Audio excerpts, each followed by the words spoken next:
मृत्यु ही जीवन का सत्य है, लेकिन एक सत्य वो भी है जो मृत्यु के बाद शुरू होता है। हमारे हिंदू धर्म में मृत्यु के बाद गरुड़ पुराण को सुनने का महत्व है। महर्षि कश्यप के पुत्र पक्षीराज गरुड़ को भगवान विष्णु का वाहन कहा गया है।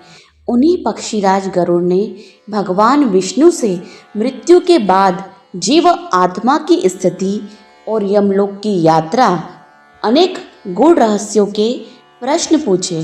तब भगवान विष्णु ने गरुड़ की इस जिज्ञासा को शांत करते हुए उन्हें यह ज्ञान दिया। उपदेश का गरुड़ पुराण में वर्णन है। यह गरुड़ ने भगवान विष्णु से सुनकर अपने पिता कश्यप मुनि को भी बताया।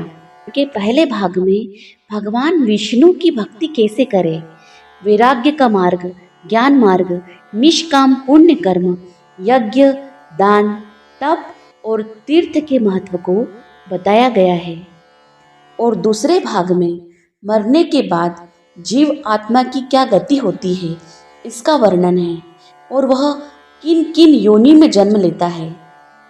प्रेत योनि में अगर जन्म लेता है तो उसकी मुक्ति कैसे होती है, श्राद्ध और पितृ कर्म क्या होते हैं, कैसे करें, इसका विस्तार से वर्णन है।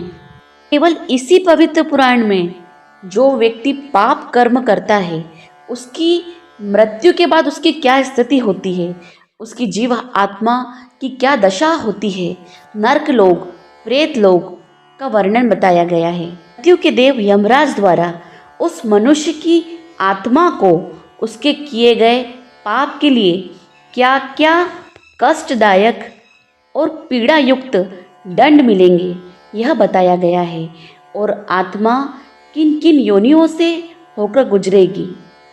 गरुड़ पुराण में कर्म कांड पर जोर दिया है तो दूसरी तरफ अच्छे कर्म करने पर भी बल दिया है। जो मनुष्य भक्ति के मार्ग पर चलता है, सदैव अच्छे कर्म करता है, दान पुण्य करता है, जिसके मन में सभी जीवों के लिए करुणा और दया है, वो सीधे भगवत धाम को जाता है। पुराण के दूसरे खंड से उन लोगों को डरना चाहिए जो पाप कर्म करते हैं, क्योंकि मृत्यु के बाद उनकी क्या स्थिति होगी। यदि वह यह पढ़ के जान ले तो पाप कर्म करना छोड़ दे।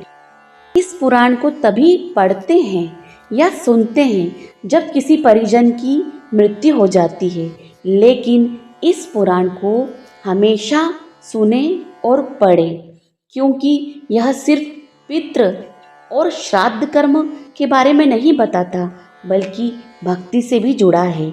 हम पाप कर्म से डरें और सत्कर्म करें, सांसारिक बंधनों से मुक्त होकर भगवान की शरण में जाएं।